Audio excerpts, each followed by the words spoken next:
Card primary कमिटिनि सिङाव थानाय बे धरमजुलि बागानाव जोङो गासै 100 जन आदिबासी कमिउनिटिनि जोङो सुबुंफोरखौ बिपिएफ दलाव जइन खालामदों। जोबोद मोजां जोंनि दलनि थाखाय। थांनाय एमपि इलेक्शनाव बे बागानाव जोङो गासै मात्र 25ल'सो मोनदोंमोन। 25टा भट मोनदोंमोन जोङो बे माबायाव बागानाव। नाथाय जोङो नुनो मोनबाय जे भेकेन्सियाव जोङो बेयाव मेक्सिमाम जोङो धरमजुलि बागानाव जोङो भट मोननो हागोन। जों बेखौ मिजिंथिदों। मानो होनब्ला जों सिगाङावबो 100 जन जोङो जइन खालामबाय। दिनैबो 100 जन सुबुंफ्रा जइन जाबाय आरो बे हिसाबै जोङो बेवहा गोबां भटखौ बे खेबसेयाव 300निफ्राय 400 जोङो भटखौ मोनगोन।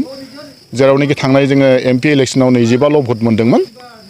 बे हिसाबै जोङो बेवहा दिनै गोबां सुबुंफोरखौ जों जइन खालामनो हानाय जाबाय।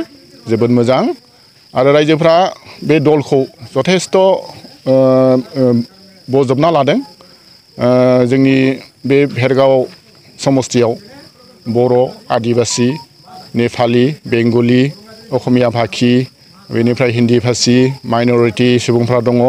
आरो थिग बे हिसाबै जोङो गासै सुबुंफोरनिफ्रायनो जोङो मददथिखौ सापर्टखौ जोङो मोनबोदों। आरो बे हिसाबै बे खेनसेनि बिसायख'थियाव जोङो भेरगाव बियाबाव बांसिन भट मोननानै जोङो देरहासारनाया 100 खोन्दो रोखा जाबाय। जों बेखौ बुंनो हायो। आरो जोङो गासै गामिफ्राव जोङो अर्गेनाइज खालामबाय थादों, गिदिंथिंबाय थादों। आरो बे हिसाबै जोंहा गोबां सुबुंफोरा जोंजों जगाजग खालामदों आरो गोबां रोजा रोजा मानसिफ्रा जोंनि बे दलाव जइन जानो थाखाय फैगासिनो दङ।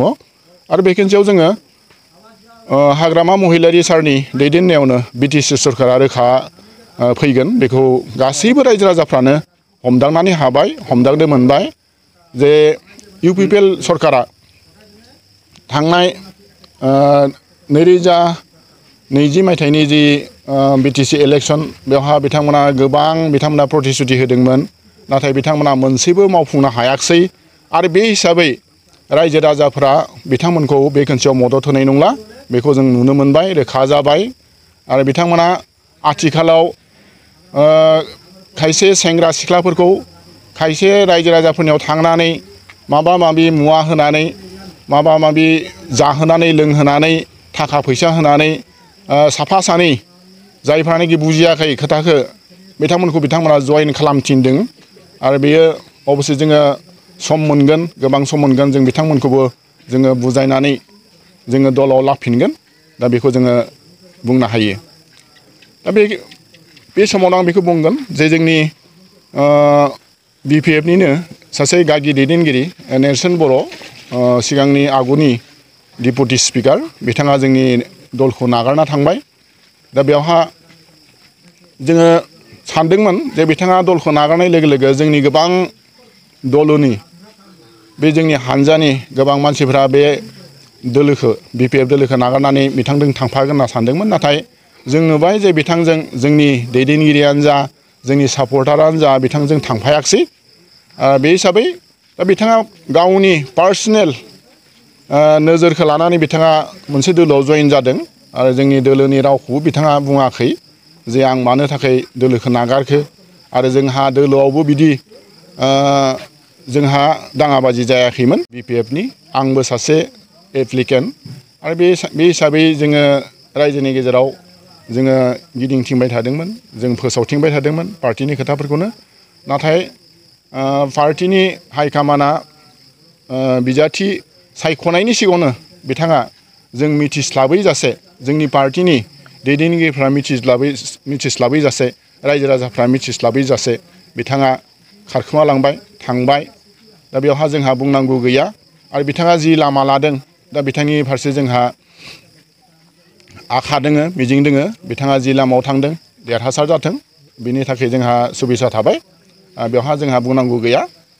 दा बे बेलायाव जों बुंनांगोन जे बे खनसेयाव गासै आं रायजो राजाफोरखौनो खावलायगोन जे जोंहा बिपिएफ दल हिसाबै थांनाय 17 बोसोराव जेरैबायदि बे हालामनि थाखाय गासैबो हारि माहारि धोरोम बिसोरनि गेजेराव नासयनाय गैयाजासे जेरैबायदि खामानि मावदोंमोन बै खोनसेयावबो बे BPF हानजाखौ रायजो राजाफ्रा मददथि खालामगोन आरो लोगोसे फिन जोंनि बे BPF दोलोखौ हाग्रामा महिलारिखौ सिफ खालामनायाव बयबो मददथि खालामगोन जों बेखौ मिजिंथिदों APPLৰ কিছুমান কাম কাজ বা আমি সা সুবিধা নোপোৱাৰ কাৰণে আৰু BPL দলক আমি এইটো কাৰণে চইচ কৰিছোঁ যে আগৰ দিনতো BPF চৰকাৰ হেৰি কৰি গৈছে আৰু বহুত কাম কাজ কৰিছে আমি ভৰসা ৰাখোঁ যে BPF দলে আমাৰ কামখিনি কৰি ল'ব আমাৰ গ্ৰাম লেভেলত আমাৰ গাঁওসমূহৰ ৰাস্তা পদূলি হওক আমাৰ ৰাইজৰ সা সুবিধা BPF দলে দিব বুলি মই আশা ৰাখি মই নিজে BPF দলক নিজৰ ইচ্ছামতে মই চইচ কৰি লৈছোঁ আৰু APPL দলক মই সেইকাৰণে বাদ দিব লগা হ'ল যে মই কিছুমান ক্ষেত্ৰত